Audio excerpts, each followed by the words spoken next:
What's going on? Good morning. Welcome to the Zach Faust Show. Today's one of those days where we're just turning on the microphone. We're just moving forward. I don't have a specific per se show for you today. There's a culmination of things. I have a couple things I want to talk about. I do have a few sources pulled up. We'd be remiss at this point if we didn't talk about what's going on in Iran. Seems like we have a deal. How should we feel about this? This has been something that's honestly been jostling around in my brain for the past few days. Just as an update, for the past 2.5 months, what has been at the top of my mind, seemingly from the outside looking in, from your perspective in? What do you think's been one of the forefront topics that has been festering in my brain?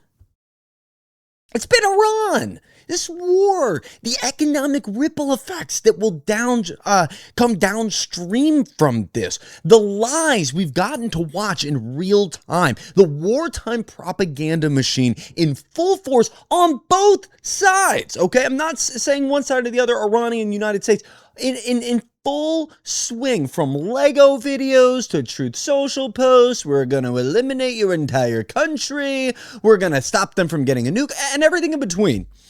And one thing that we can agree on, I believe, from this, I'd say, neutral perspective, is seemingly no matter what party you affiliate with, blue, red, or homeless, you've watched as the bar for victory has been lowered and lowered. Okay? We've gone from this was a high jump effort. High jump effort at first. We were like, we are going to flip this regime on its head. Regime change. We're the freedom fighters, world security guard, mall cop of the world. Shout out Paul Blart. We're going to do what no one else can do and no other president had the guts to do. All right, we're gonna change this regime and flip it back on its head, because there is some terrible stuff that happens in Iran.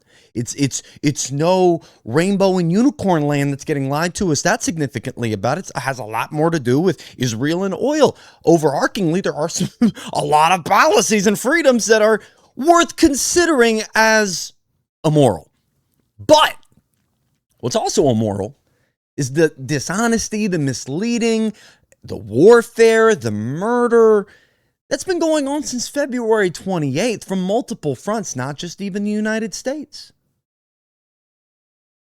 I think I speak for all of us when I say the bar for victory has dropped significantly as this war has gone on.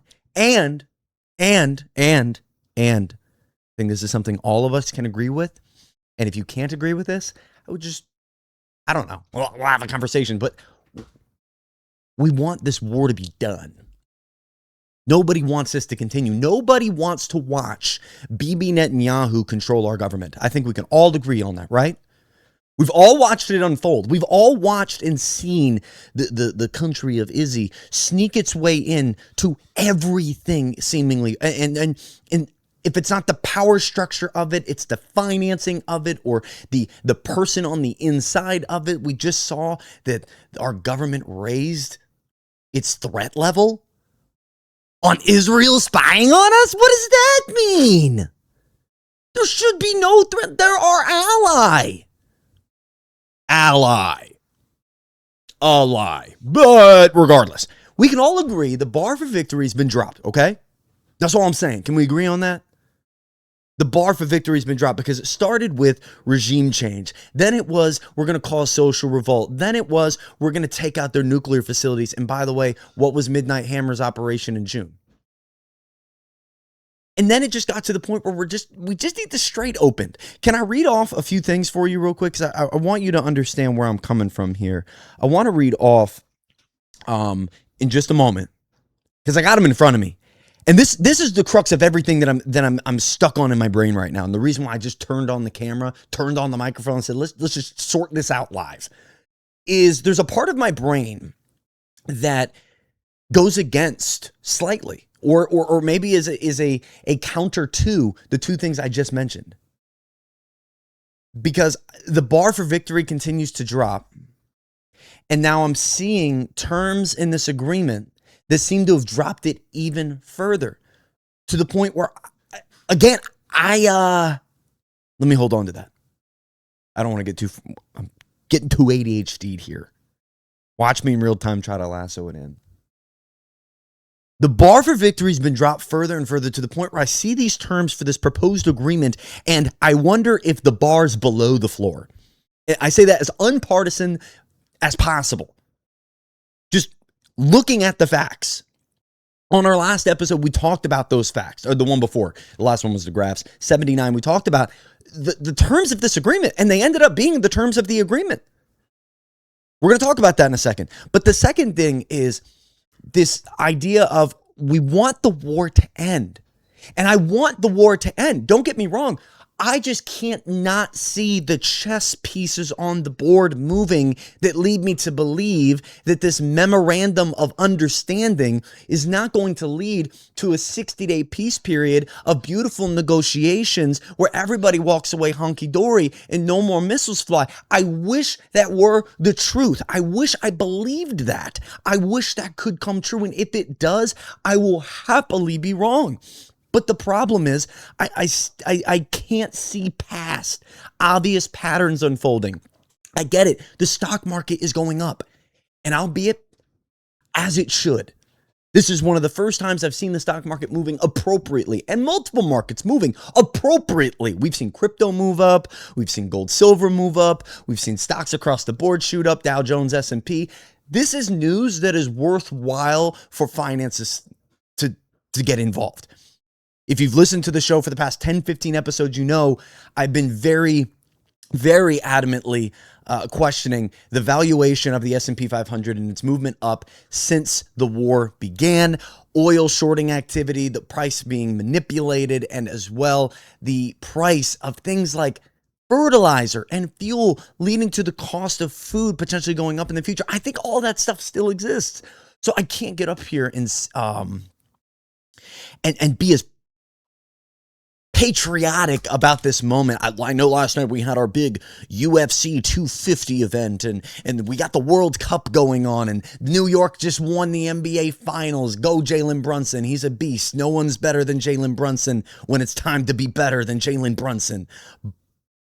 And the war on Friday, we're going to sign a deal. It says in Geneva, Friday, June 19th, the United States plans to send J.D. Vance to sign on behalf of the United States, as well as Pakistani and Iranian mediators who will be present. Trump potentially could be at this signing. He will be at the G7 summit in France this week. Les Bons, France. Probably mispronounced that. More than likely. Couple questions we still have on the table from this.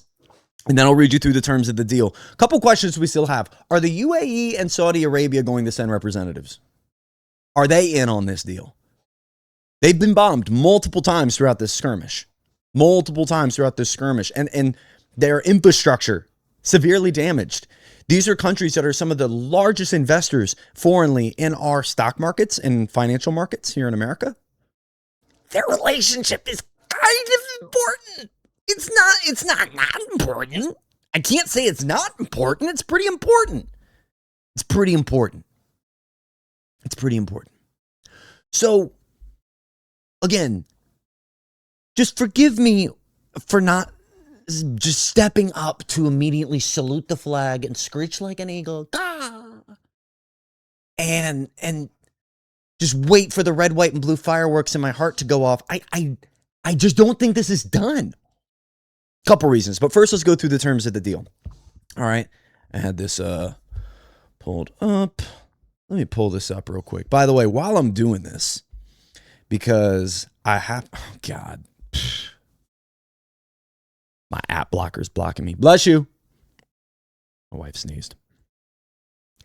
Got this app blocker, Opal, day 173, baby, that blocks specific apps, so I can be a little bit more on top of it. Let me go through right here and pull the terms of this deal. Okay, so Iran's Mayor News claims a draft that is finalized between Trump and Iran would provide $300 billion in reconstruction funding towards the infrastructure of Iran, that a toll isn't going to be charged in the Strait of Hormuz, but instead Iran will provide services under the name maritime transport and provide the necessary service fees, as it's being reported. America has not commented on that. Iranian media is also stating that there will be a $12 billion with $3 billion up front unfreezing of their frozen assets. So the way this is reading out, it seems that the deal states that $3 billion is to be unfrozen immediately upon the signing of this memorandum of understanding. And then at the 60-day mark, when the negotiations are finalized, another 20 or a total of $24 billion is to be unfrozen in the assets. We've been freezing their assets since the 70s. This isn't just like Obama, Trump. It's been a while. And we do this, by the way, we do it to constrain their economy. When their dollars enter our system and then we can freeze their accounts and hold their dollars hostage, it keeps them from being able to transact and trade with the rest of the world as efficiently. Because a lot is traded in the dollar. So as long as we have that world reserve currency stranglehold, we do have the ability to kind of turn on the on-off switch on someone's financial plumbing to a degree. Okay, so again, America has stated, J.D. Vance and Trump have both stated at this point, no money is to be released to Iran. The funds have nothing to do with this at this point. That's the claim coming out of the White House at this moment. So again, going back to the patterns, I'm seeing two different sides of the coin, two different sides of reality. Is this the White House possibly just looking to not talk about the elephant in the room until the elephant's already walked out, and the money's already gone out and there's nothing more to debate? That could be happening. They could just be biding their time, just not talk about it, act like it's not there. Or is this just another case of the two sides really truthfully not being on the same page? This was a deal, by the way, that was supposed to be signed on Sunday. And then all of a sudden it was we'll get signed tomorrow. And now it's getting signed Friday. Who's to say that's going to happen? Why is it getting pushed? What could happen in between? I'll tell you what could happen in between. What if Lebanon, which is one of the key points of this agreement, let me go ahead and read it, peace and a ceasefire for all armed forces to include Iran, the United States, and their allies, to include Israel and Lebanon. So this means two things. Iran cannot attack Israel. And number two, Israel cannot attack Lebanon. But the problem is, Bibi Netanyahu said yesterday, via X and other sources, they're not stopping. They're going to keep attacking Hezbollah, who are Iranian-backed militant militia group. Disgusting, I'm sure. That they're attacking and targeting while they also break down residential buildings and hospitals and kill doctors in Beirut and other areas of southern Lebanon. So again, I don't see that ending. And Bibi just said, like, he's not leaving it up for debate. That's the thing. He's not leaving it up for debate. He's saying, I'm not doing it. I'm not doing it. I'm not going to do it. You can't make me. You can't make me do it. Trump highlighted yesterday also that Netanyahu is a quote unquote very difficult guy. Very difficult. I imagine it's probably difficult to negotiate with someone who could potentially have full-scale blackmail on you and your family. I don't know. I'm not in the rooms high enough to make it happen. I've looked at the evidence. The evidence seems pretty damning of his involvement in the Epstein files, of his involvement with people like E. Jean Carroll, and the actual evidence we have around his character, considering how he views women since the 70s and 80s on multiple reports. Well before he even hit the limelight outside of finances in New York. I mean, we kind of have a character background on the guy, and then we have this Epstein fellow who seems to be palling around with him. Roy Cohn seems to be palling around with him. Well, those people are known for specific ideals, and then we get this guy involved in basically covering up those very things he claims not to be a part of. I reserve judgment. I reserve judgment. I don't know everything. I really don't. I don't know a lot. I don't claim to know a lot. I'm a real estate agent. God damn it! I'm sitting here drinking a protein shake, talking about a war. And why? Because this war costs money. It's causing inflation. It's causing bond rates to go up. It's causing a tougher economy for you and I, so a couple military leaders and government officials can look better in history in terms of being the war powers and peace generators of the generation. And then you, on the other side of that, get higher costs, uncertain times, and inflation. And that's what we're living in. A lot of uncertain times. We don't know which way is up. We got people I'm seeing on X that are cheering against the end of this war. People like Mark Levin saying, I can't believe this. We're not going to destroy Iran. What? Well, what about Israel? What will they do? Leave it up to them. I hope, by the way, the bombing in Lebanon stops. But hear me. What if it continues? As it probably will. As Bibi has just said, he will. Here's where all of this might work out for good. If Trump really has, and I have said on this show, by the way, before I say this, I have said I believe this was fake. I believe I said this was fake news, and I'm staying by that. But I'm saying at the end of the day, if I am wrong about the purported phone call that happened last week between Bibi Netanyahu and Donald Trump about, you're effing crazy, Bibi. Israel hates you now because of this. If that really happened, and now Trump is actually signing a deal without Israel's say-so, and Israel will actually stop bombing Lebanon, wow. I mean, that's completely against what I would think is the power dynamic there, if you catch my drift. I mean, catch my drift or get on the next wave here. That's completely against how I believe the power dynamic is really working. So is this relationship deteriorating? Is there something there? Or is this more show? Is this controlled op type deal? Or at the end of the day with Iran, is this them actually having some pressure in this situation? There are reports that potentially they were going to launch a full-scale military attack, ballistic attack on Israel Sunday. Why? Because Israel bombed Lebanon.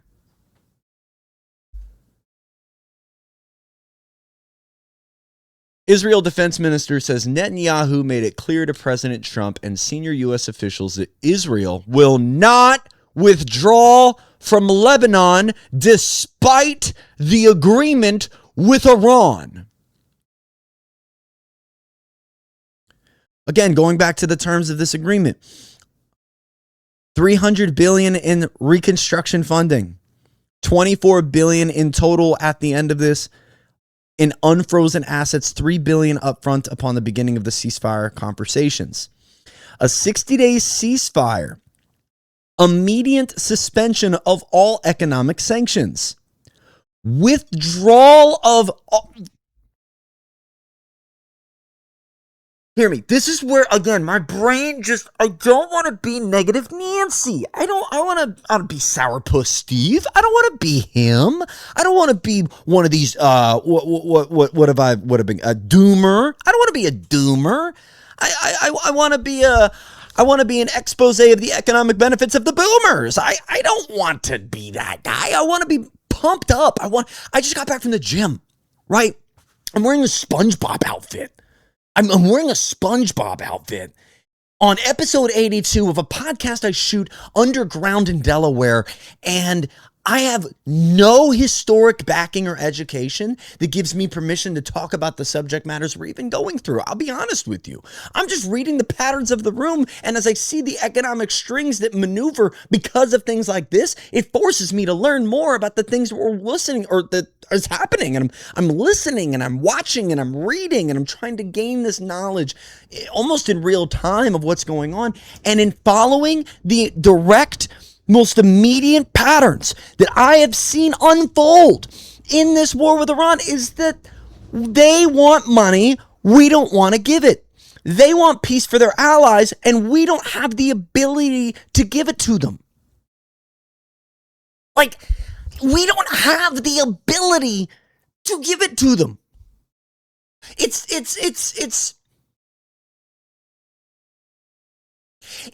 like you play pickleball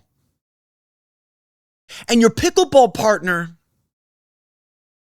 has broken his leg. How'd he break his leg? Somebody hit him with a lead pipe. God. Your pickleball partner cannot play in the pickleball tournament this weekend because he has been hit in the knee and broke his kneecap because he was hit by a lead pipe in a dark alley near his house. What are you to do? You're put in a tough situation. Who are you facing this weekend? You're facing Ahmad Shabib and the Iranian team. Well, now you're damaged. What are you supposed to do? One of the allies is hurt. Your pickleball partner is hurt. He's got a broken leg because he's been hit in the kneecap, the patella, with a lead pipe. Straight 40 style. Hit in a kneecap position, just cracked it right with a lead-based paint pipe. A lead pipe covered in lead-based paint. Because he's going to poison you all while breaking your bones. Okay, but hear me. This isn't the first time this has happened.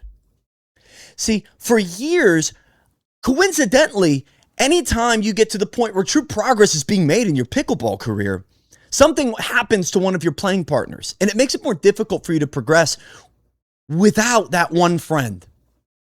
So you have a friend who has always played pickleball with you when you needed him.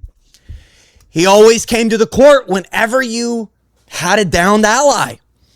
He always stood by you. Did he always lead to good results? Not really. Does he play by the rules? Can't say he does. In fact, he's wanted by many pickleball associations for fraud against his own association, as well as he's killed his opponents before. If you had a friend who consistently was getting his knee destroyed, evaporated by a lead-based paint, lead pipe before your pickleball tournaments, and you found out that the person who's been hitting him in the knee every single time is the person that you're playing pickleball with, who took his place. You found out he was the one hitting him in the knee, all because he wanted to just keep playing with you. He wants to stay in the game. He loves the game. The game is everything to him. He'll do whatever it takes to keep it going. And so long as he's playing the game, he can't be investigated by the Pickleball Association for his crimes against pickleball. His crimes against pickleball cannot be looked into or investigated by the Pickleball Association because he is currently and actively in a tournament because you need a playing partner. And for decades, you have served this playing partner, and this championship was promised to him thousands of years ago. But he keeps hurting people to ensure he can keep playing.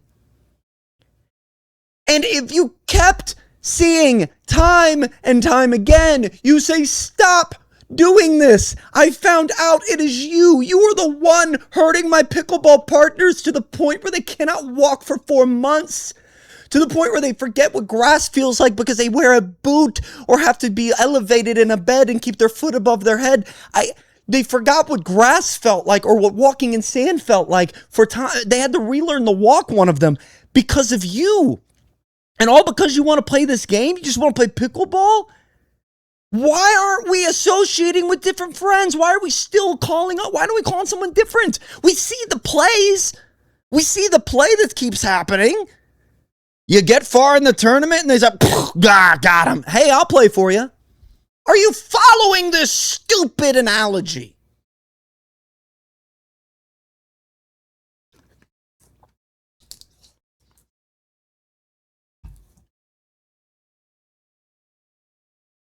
I don't think Lebanon or America understands, Americans understand anything, myself included, of what's actually going on in this war. Because we're being lied to. And there's market manipulation happening right in front of us. And there's companies like oil executives touting about the profits off of things like Venezuela in this. And all while you're paying more at the pump, food prices are going to be higher at the end of this year.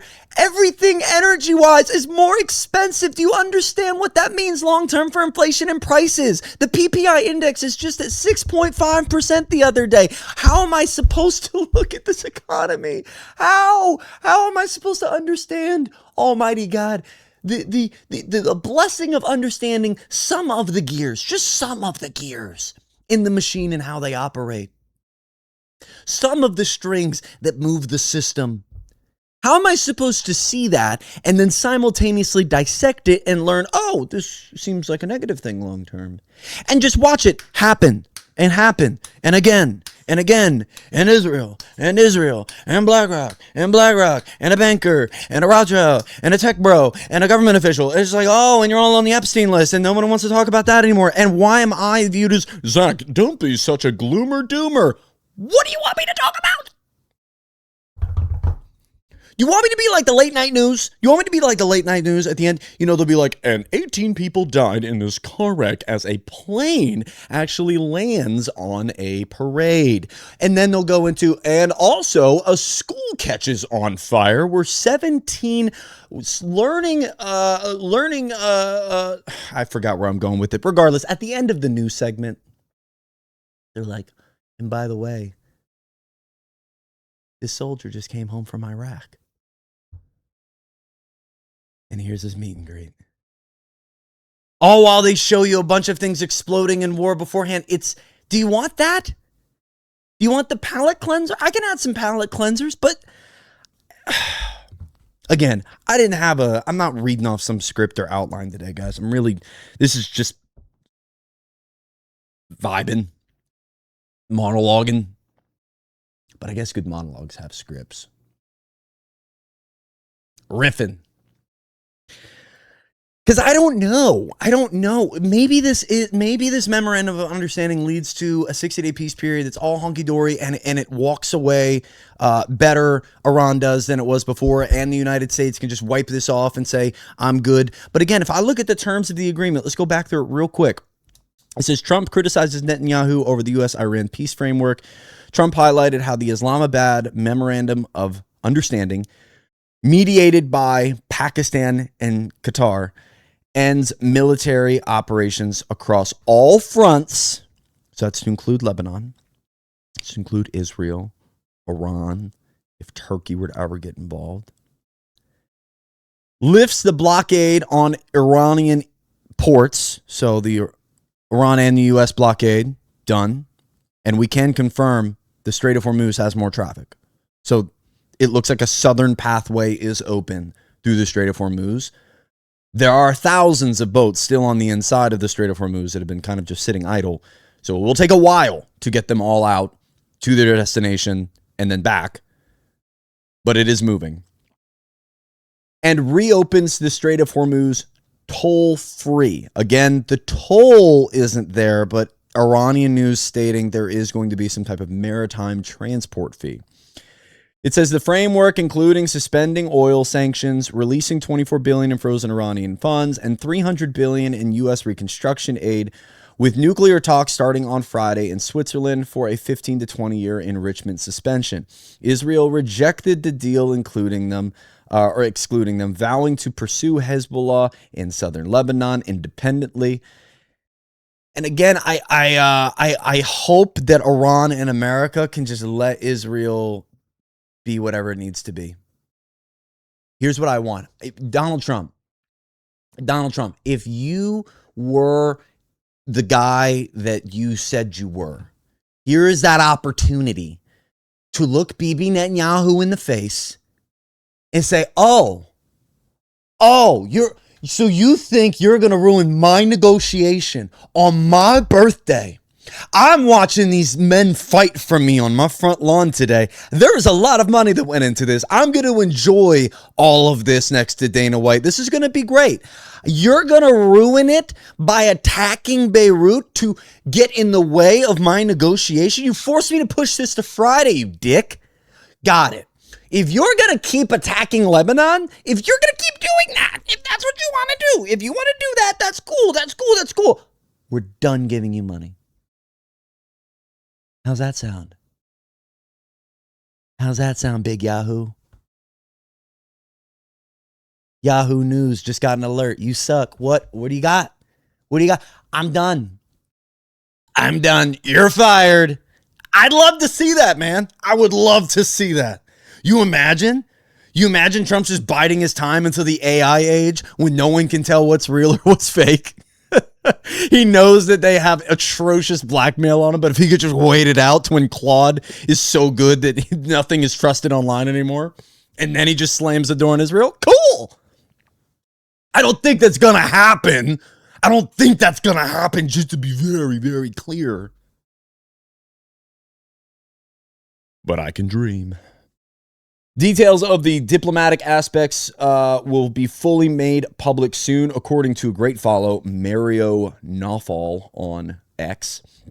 It says travel plans to those regional countries are scheduled before the Geneva meeting. Final decision on the signing mechanism will be taken within a day or tomorrow. Respect for Lebanon's national sovereignty is one of the main pillars of the agreement. Ending the war in Lebanon is an inseparable part of the comprehensive ceasefire. Pause! I got one last question written down here right on my notebook. I took 5 notes before this started. I took 5 notes with 3 questions, 2 statements. The 3 questions I got is, will the UAE and Saudi send their representatives on Friday? Will the Strait remain open, as it seems to be, until then? And can Trump get Bibi to stop bombing Lebanon? But hear me out. Okay? I want us to be positioned properly. And there's probably a couple cool cats listening to this right now. And I mean a couple because the YouTube algorithm absolutely hates us. It absolutely hates us. I've been sending our YouTube studio data to different people in the space that are really killing it on YouTube. I got awesome podcasts. Like I'm going to be a guest on a couple really cool podcasts this summer. And I've been able to just chat it up with them. Like, what are you seeing here? And like, bro, the topic matter. they got you or something because the watch view time, the duration is good. The subscriber counts should be, but all that, it doesn't matter. All I'm saying that is, it could just be me and you in the room right now. What's up? How are you doing? How's this all making you feel? I love you. I care about you. I want to stop for just a moment to make sure you know that. You should be pursuing whole wealth. You should be going after your body, your brain, your spirit's benefit every single day. You should be putting yourself through something difficult to make the things that are fun in life feel fun again, to be able to connect deeper with the people you want to connect with, to connect deeper with you and get more in towards the purpose of your unmarked soul here on this earth, the journey you have as a human living out this experience on earth, maybe a spiritual being living a human experience, as they say. I love you. And thank you for taking the time to even give me a breath of air into your ear. Sounded a little sexual, did it? Didn't it? Did it not?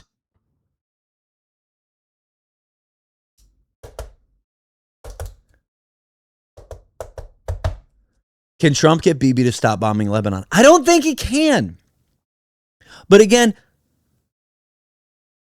hear me out at the end of the day. Even if he did, let's assume he did. I want to play just a little bit of devil's advocate against myself. Let me play from the red side of the aisle real fast. Oil routes turn back on. Okay, the economy can begin to restabilize itself. Will oil prices shock up a little bit due to supply post this? More than likely. But it will come back down eventually, and there's no doubt progress and momentum has been made with the Strait being open toward stabilization of that market, oil. Okay? Iran's pledging over these 60 days we're going to negotiate that they're not going to have any nuclear creation. Grand. And if Trump can truly stand up to Bibi and get him to stop bombing Lebanon, to force this ceasefire and war to actually end, that's a big win. It's a big win, right? We should be applauding such things. But let me move to the blue side of the aisle. Blue side of the aisle might say, U.S. is ending a war they started. Blue side might say, well, this war, wait a minute. No, the strait was open, wasn't it?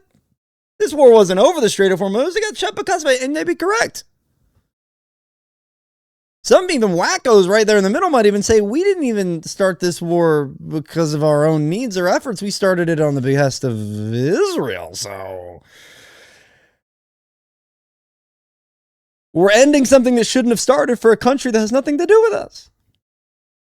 Would be their argument. I think we're somewhere in the middle here. I think there needs to be room for encouragement and room for momentum, saying maybe the economy can stabilize itself out of this. I really hope it does. But I do believe certain things like food and fertilizer have already been set in place by the past actions in April and May, that what happens here in June and beyond really, not to say it doesn't matter, but the seeds have been sown, as they would say. And we already have reports from farmers that are struggling. So if I have the patterns, how am I supposed to look elsewhere from the patterns? Okay, from the patterns. Last question I wrote to myself, though, is this. And here's if everything I just said, as far as the war's over, the strait's open. Let's lock back in. The war's over. The strait's back open. No missiles flying on any fronts. Okay? No missiles flying on any fronts. If we were to examine just the details of what this war got us versus what it got Iran, would it be considered a victory? And this is where I would give, based off of the facts in front of me, if confirmed, if by the end of any negotiating period, we find that there is ink on documentation that states the following, the 24 billion in frozen Iranian asset funds, unfrozen, 300 billion in U.S. reconstructive aid, and complete dismissal of all of our troops from anywhere around Iran. And they get to have this maritime transport services fee. If all of that is true, is that a win for America? It just doesn't seem like it. It doesn't seem like it. I mean, do you understand? I know we don't have access to the actual 24 billion in frozen assets. In fact, we should unfreeze all of that so long as we could somehow track it to make sure they're not using it to build a bunch of weaponry. But also, how do we know they're not going to use it to build a whole bunch of weaponry? To all the warhawks out there that believe they're just nothing but a bunch of cave-dwelling mud eaters that love to build nukes. What's going to stop them from using all that money just to build more nukes? Zach, they're going to agree not to. Okay. Because that really got us to trust them this time, right? They have agreed not to in the past. And guess what? We still had Bibi Netanyahu up here saying, they are at least 2 weeks away from having a nuclear weapon. We have to stop them right now. Right now. And so what is their word going to actually do? A. B, a lot of people are just touting the fact that the strait is open. The strait's been open. It was open before this, and now Iran's taking control over it via this Persian Gulf Strait Authority with Oman, and they're going to be charging a fee. So it's more expensive to transit, and now Iran is overseeing the transport where it used to just be kind of free sea. That's a loss. We're unfreezing assets. Again, who cares about that one? That's not real money. We can't utilize the money, and the money's just kind of sitting there. Yes, how do we know what they're going to use the money for? But just unfreeze them. That's not a win or loss. I think that's kind of neutral. But $300 billion in reconstructive aid, is that going to be printed? Is that going to be sold off bonds? Is that going to be taxpayer money? Where's that money going to come from? Other allies? Where's that money going to come from? I guess I want to end with this.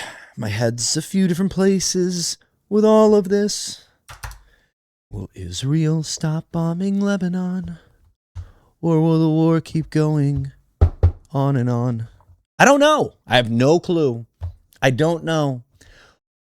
One thing I'd like to say, though, that I do know.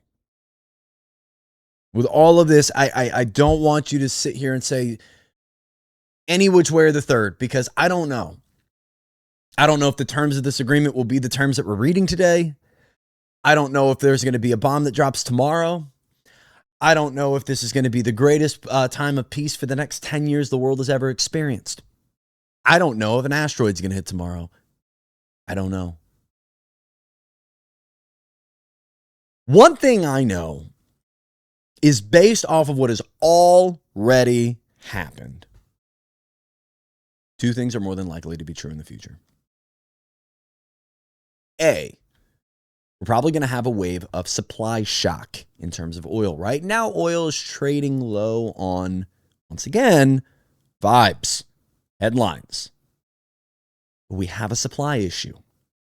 And these boats that are stuck, I have the picture up in front of me, hundreds of boats stuck in the Persian Gulf, if not thousands. I think it's thousands. It's going to take a while to get them all out. Usually 150 pass through before this war, 150 a day. Now only traveling the south side because there's still the threat of mines. Maybe it's 100, maybe it's still 150. Going to take a while to get them all out and get everybody else back in. And then, of course, they're traveling by sea. Could take weeks, months to get to their destination.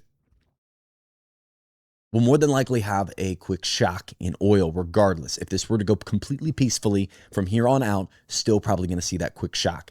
Secondarily, the shock that's already happened. Food and fuel. Fuel went up. That made the cost of production go up. That made the cost of shipping, exporting, importing, manufacturing, all go up. All go up. Diesel, there's a little three-lettered word. I can't remember with diesel. Either way. Urea, fertilizer. 40% of the world's fertilizer comes out of this Strait of Hormuz right here. And that is going to affect food long-term because there's going to be less food grown this year, meaning less food for other animals, less food that can go to grocery stores, less food ingredients that can go into regular processed foods. Less food. Less food means less people eat.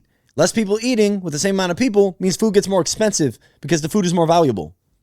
So I think there's going to be more expensive food. I've told you right now what the action for that is. I've been talking about planting a garden for months and months and months. Put some seeds in the ground. And the second thing within that is the fuel. We already got PPI, Producer Price Index, at 6.5%. That means the items that they are creating are going to be more expensive. So lower your consumption. Start stacking your pennies now. Get rid of the subscriptions. Stop giving all your money to macro corporations. Stop giving all your money to these gigantic department stores. Start planting your own seeds. Start going to the gym right at your house if you need to. Stop getting a haircut every single week. Stop subscribing to everything. Stop buying the pay-per-view events. Stop going to concerts. Stop doing all the fun things. Yeah, it sounds dumb. It sounds like you're giving up on life. It sounds like you're not getting to enjoy life. But things are going to be more expensive, and I frankly just want you set up for it. I just want you set up for it. I feel we're kind of going through this roaring 20s type deal where everyone's around just still going out to the big concerts and doing all the expensive stuff and ordering all the DoorDash. And I sound like a boomer here, but money is getting sifted away, man. The amount of people I see casually just DraftKings and FanDuel, oh God, Kalshi and Polymarket, just gambling. All I'm saying is it feels very roaring 20s-esque of the flattening that's going to happen on this curve. And I think the war definitely has to do with it. But this has been set up for decades on the House of legislation being ripped out from under our economy and banking cartels and Reaganomics and Glass-Steagall. And we could go on and on. But I'm going to end there. God, what am I to end on? I think we just got to end there. Yes, it's just in. Iran's foreign ministry spokesman, Ismail Bakier says, quote, according to the memorandum of understanding, Iran and Oman will be responsible for managing passage through the Strait of Hormuz. Iran is not seeking to impose tolls. However, in return for navigation services, environmental protection, insurances, and other maritime services, Iran will collect the necessary fees. Do you think that's going to fly? Long term? I don't know. And it says as of this morning, there are 29 verified vessel crossings. So again, they're moving. See if it continues. Just vibing. Thanks for joining in. Episode 82 of the Zach Fail Show. Monologue style with no producer. So next episode, you'll have Sean back in. We'll be right back at it. Gonna finish my protein shake. Love you.